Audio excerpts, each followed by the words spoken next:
Good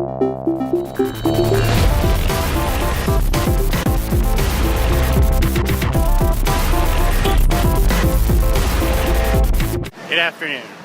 I've been spending all day trying to get the computer to work. Came close a couple times, and then when I needed to reboot, it would just stop on one line of code. The fun part is that it stopped on two different lines of code.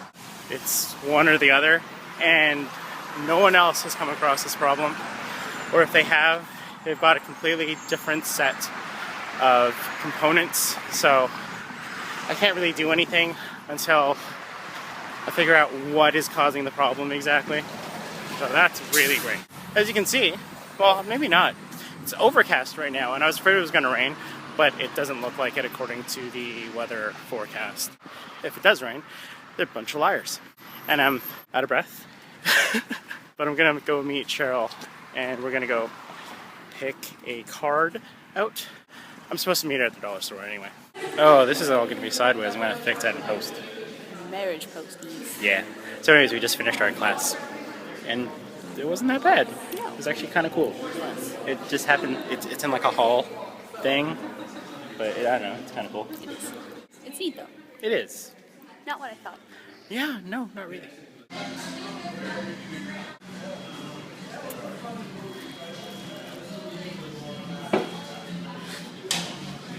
Ew. Look at that hair. So nice. Thank you for syncing the audio. You're welcome. So this is our package from the marriage prep course. I sat beside another Cheryl. It was weird. It was interesting. Yeah. Not in a bad way. Not in a bad way. No. It was basically like a group counseling session. The very first half was very, very much like in a university course. It was like I was writing an exam. Yeah. Without the nerves. It's basically what it was. Without the nerves. You just wanted to make sure you finished on time. So this is actually what we had to do. There's all these questions. I just threw it on the ground. 171 questions we had to answer in 45 minutes time.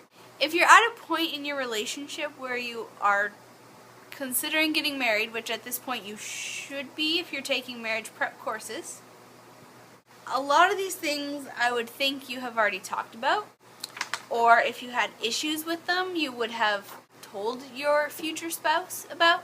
Some of them just seemed like common sense, but I mean, I guess every relationship is different, and I guess we're just fortunate that we do communicate with each other. Yeah.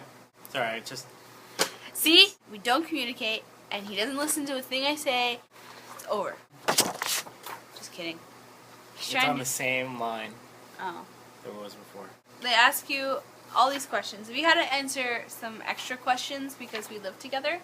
But there's a lot of questions like involving like kids, money, finances, family, personality traits, friends. So like I'll give you guys a couple of the questions and you had to say either that you agreed, you disagreed, or you were uncertain. The behavior of my future spouse sometimes frightens me.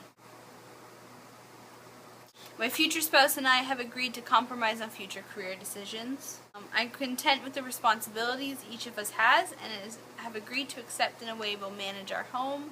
My future spouse will be uncomfortable in our relationship if I make more money than he or she does. My family had positive attitudes towards sex. My future spouse and I agree that it is not healthy for us to avoid all disagreements. I am uncomfortable with the amount my future spouse drinks. I don't drink right now, so that makes you uncomfortable?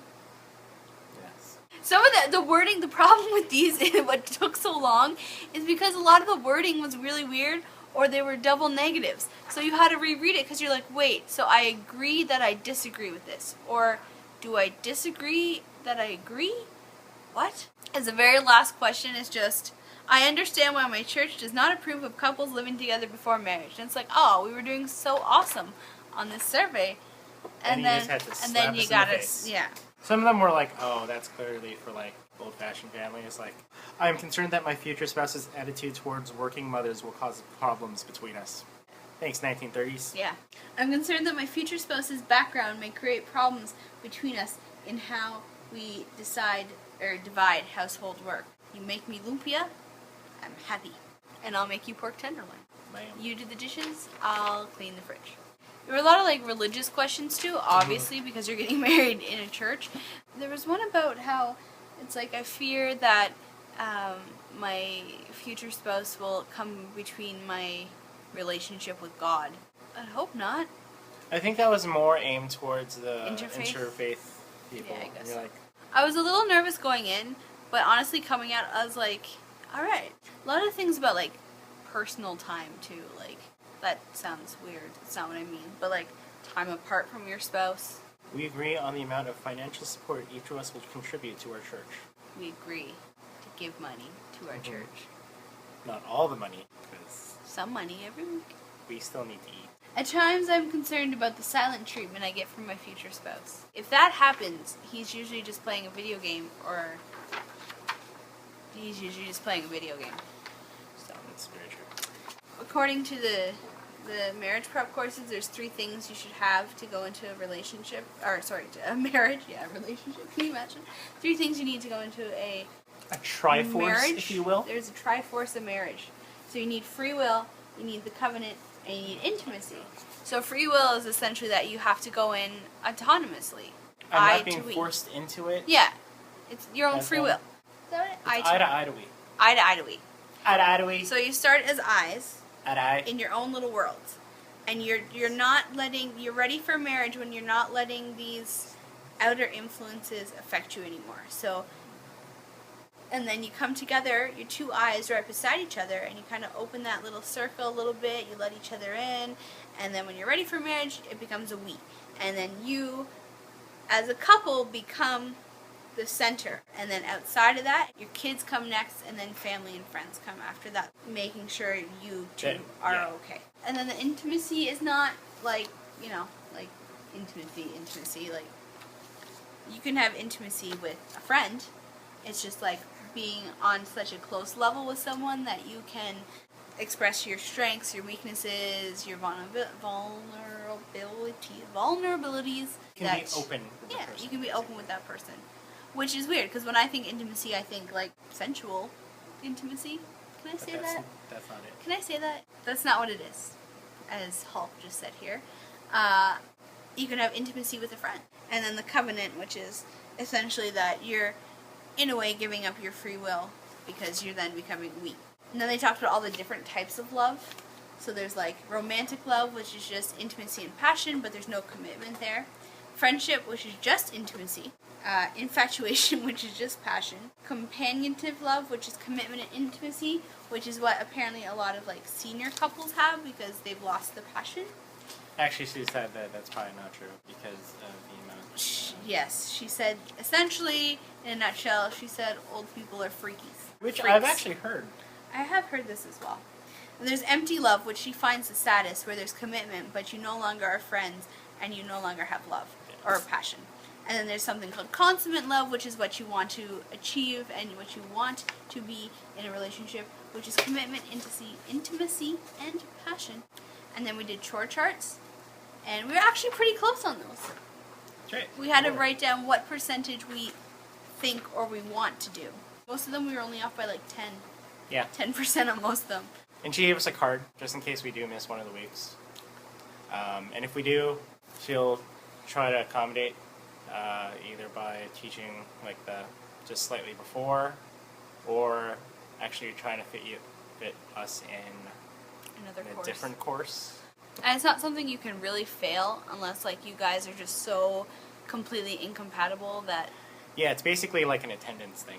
And it's kind of neat because I think especially because we're so busy, we sometimes don't take time to sort of compliment each other, or like we show each other we love each other, but we don't take time to say a lot of times like, I appreciate this about you. Mm-hmm. And that was one of the first exercises they made us do. Like, say 2 things that you love. Yeah, that you love about your partner. Yeah.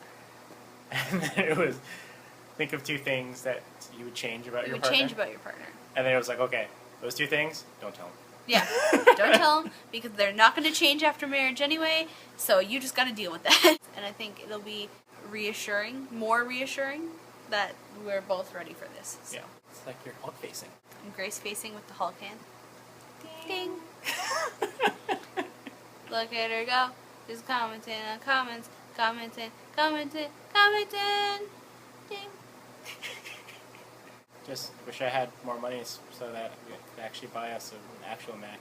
Which maybe I'll win today. He bought me. He was nice. He showed he loved me and he bought me a catch for life. I was like, hey, you better win. So I'm going to go scratch this out of the vlog and then go to bed because I have to open again tomorrow. Hopefully you win. I hope so. Alright. Good night, guys. Good night. We'll see you tomorrow. Bye-bye. Okay, just really quickly. Guess who just won? $4! First game! First game! And so you know what? So, like, you actually did win money. I did because I didn't buy the ticket, so I'm up $4. Yes.